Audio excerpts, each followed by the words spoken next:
Hi, I'm Frank Wilson, and I want to turn you into a captain of industry. If you're hungry and you're willing to learn, I can teach you how to build a bulletproof investment portfolio, taking in everything from agriculture to aviation. But before I bestow my wealth of industrial... Today, we're heading back to the golden era of greed, ambition, and shoulder pads. That's right, I'm talking about the 80s, the 1980s. Welcome to Return on Investment 2, or ROI 2. It's a business management sim set in what I honestly think was the best decade for business ever.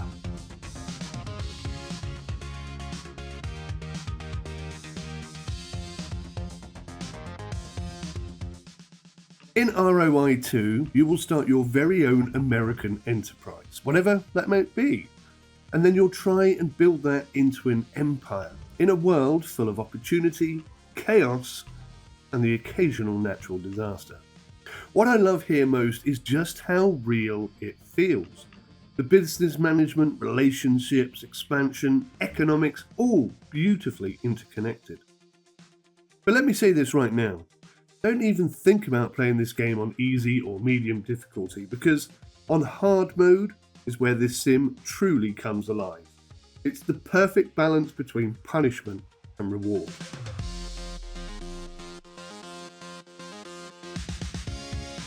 Now, I never played the original ROI, so I can't compare the two, but a lot of people feel that this game has taken a wrong turn, which I find really intriguing and interesting.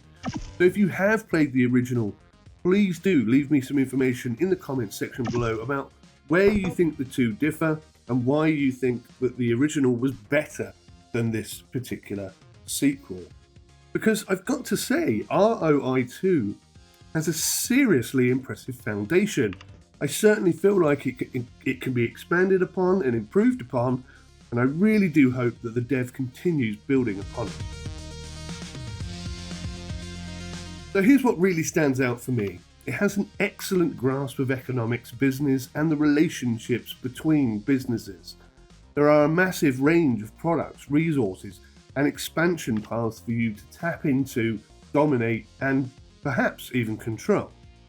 There is a smart, data-rich UI which somehow stays clean and clear despite the fact that it's genuinely providing huge amounts of depth of information and interrelated, connected relationships between items, products, and resources.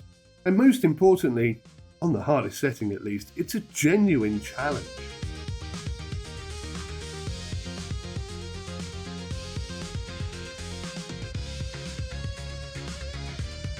If you can think 5 moves ahead, this very well might be your game. But trust me when I say that balls come out of left field all the time.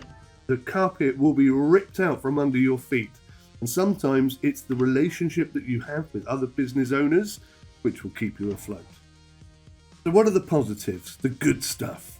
There's loads of it, but I'll keep it brief because I know attention spans are short. The tutorial's pretty good. It will get you going fast. No endless text balls, well, there are some. But the tutorial, I think, is essential to get you up and running because there is a bit of a learning curve at the beginning. It's quite easy to learn, but devilishly hard to master. There's a huge emphasis on realism, no shortcuts, no cheats, and the maps, whilst not necessarily massive, are quite big and the opportunities therein are really quite vast and interesting. The world feels open and full of promise. You genuinely feel like you are trying to start a business against everything. It's brilliant. And then everything from profits and losses to business relationships, as I mentioned, will all affect your success. So you might get a call from a chap that you've got a contract with. He's in town for a couple of days, wants to play a couple of rounds of golf. I suggest you take him up on that. Although this is one area where the game could possibly improve. I think if you're off playing golf, then maybe you can't make decisions in the business whilst you're away. That would definitely add an interesting twist to things, because in the 80s, I'm pretty sure mobile phones either didn't exist or were extortionately expensive and also pretty useless. I remember seeing many Hollywood movies where people would stop on an overpass just so they could make a phone call, that kind of thing. It's all interconnected. Everything works together and everything requires the input and support of another part of the business. And that, for me, is what has made this game so addictive. So there are some rough edges. Like I say, I think the game could definitely be enhanced and improved. I think there are areas that they haven't tapped into, and there are some things that I think they should possibly consider introducing. I'll tell you all about that in a minute. But the main negatives for me were that there, at least as far as I could see, there were no banks, no bank loans. Now, come on, what kind of entrepreneurial starts without crippling debt? You have to have a bank loan to start this off. You can't have a rich mummy or pappy leaving you money to start your business. You need to go to the bank, get a loan, and then pay them back endless amounts of interest.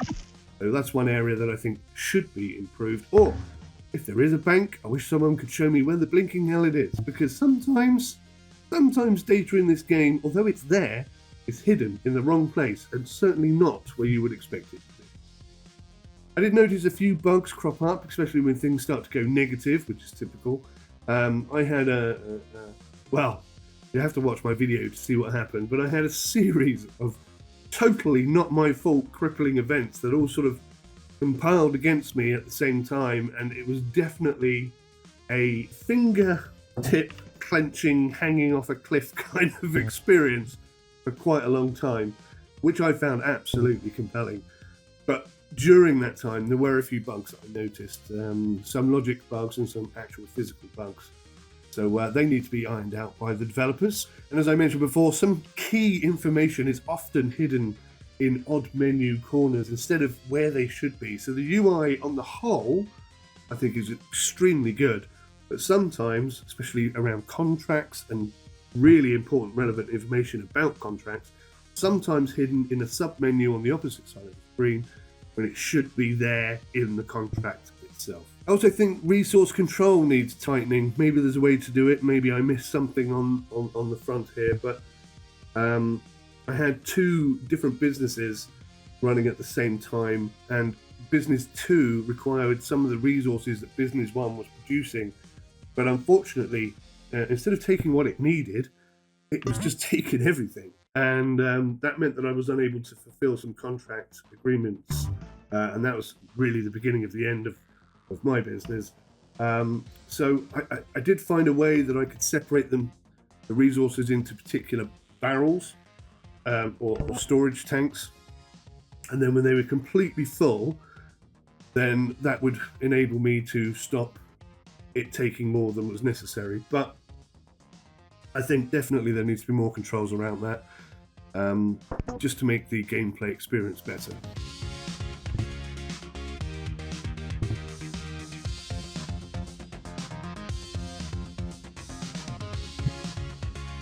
And I'd really like to know who it was that thought it was a good idea that you can't move your main building without destroying the entire factory. Genius. I had to run a road and a pipe down the side of one building to get to get to the second business, I suppose you would call it. They're all sort of built into sectors, you see.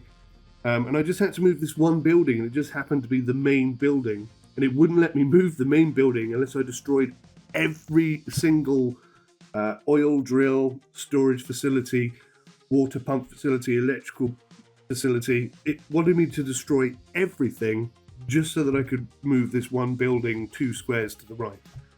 Absolutely crazy. I really think the devs need to rethink that one. And I couldn't find a clear way to expand storage either. Perhaps, now that I think about it, perhaps it isn't very realistic that you can just expand storage constantly. Perhaps storage is a particular size, and if you want more storage, you just buy an extra one. So I'm a little bit 50-50 on whether or not I think that's a negative or not now that I've thought about it. But yeah, it'd be interesting to know if you can get bigger storage tanks, because the ones that are available do fill up rather fast on certain occasions. And yes, some people have mentioned that the game is a little bit pricey, and maybe it is, but I think if development continues, then the price is fair. and just, because I really have enjoyed playing this game, so much more so than I thought I was going to at the beginning. And like I say, there's definitely some area of opportunity to improve the game, and hopefully the developers will do that, in which case I think the price would be fair. So I've got some recommendations. This is what I'd like to see happening to the game. Add banks and loans. Open up a stock market so that we can speculate. Introduce multiplayer, because competing empires would be brilliant. Or at the very least, put some AI companies in there trying to buy up the land that you're trying to buy up and trying to get access to certain resources that you want to get access to. I think that would be more interesting. Fix the small UI issues I mentioned before about where relevant information is, and just expand. I mean, massively expand. Build more business types, introduce buyout opportunities, global maps, shipping, aviation, transport.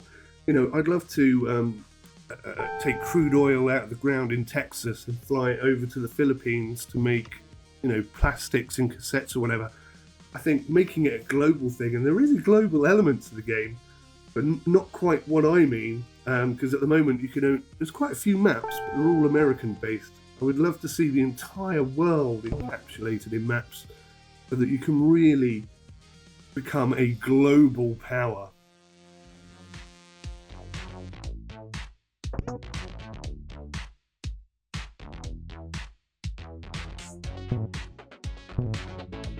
So, final thoughts. In my humble opinion, ROI 2 is very close to being a genuine masterpiece, at least a masterpiece in the making. It's a serious, grounded simulation of business and economics that rewards patience, planning, persistence, a little bit of luck, and definitely the relationships and what do they call it? Networking, I think they call it in business terms. Makes me sick, honestly, networking. But, it goes as far as encouraging you to buy amphitheatres and cabins by the beach and stuff like that, so that you can entertain your important business associates and keep them on your side. And just, should something go wrong in the future, you can say, look, Stan, we've known each other for a long time. Can we just let this one slide? And I assure you, I'll catch up and make sure that all the barrels you asked for are there next week. Of course, we've known each other for a long time, but trust me when I say, can't do that forever. So if you love realism, spreadsheets, economics, the thrill of a perfect financial quarter, you're going to absolutely love this game. But if you're after constant fireworks and easy dopamine hits, maybe give this one a miss. This is definitely an economic simulator, and I really enjoyed it. And I would like to hear from anyone out there who's played it and has enjoyed it as well. But equally, I'd like to hear from those who have played the original and don't quite see them as an equal part. I'd love to know what was in ROI 1, the original, that's not in this one. And I'd be really keen to see what the comments are on this one. So, if you like hardcore sims, realism, economics, RTS, and a real proper challenge, this is the game for you. I give it 8 out of 10. Any day of the week, and if they listen to me, fix those little bugs and try and expand the game in the way that I've suggested, I think this could be an absolute classic, a real classic economic simulator. So here's your assignment. I want to see if you can figure out how to build the facilities to create VHS tapes. Nothing too taxing. Once you've figured out the lay of the land, so to speak, we can take off the training wheels and start making some real money. You ready? Good. Then I'll see you on the other side.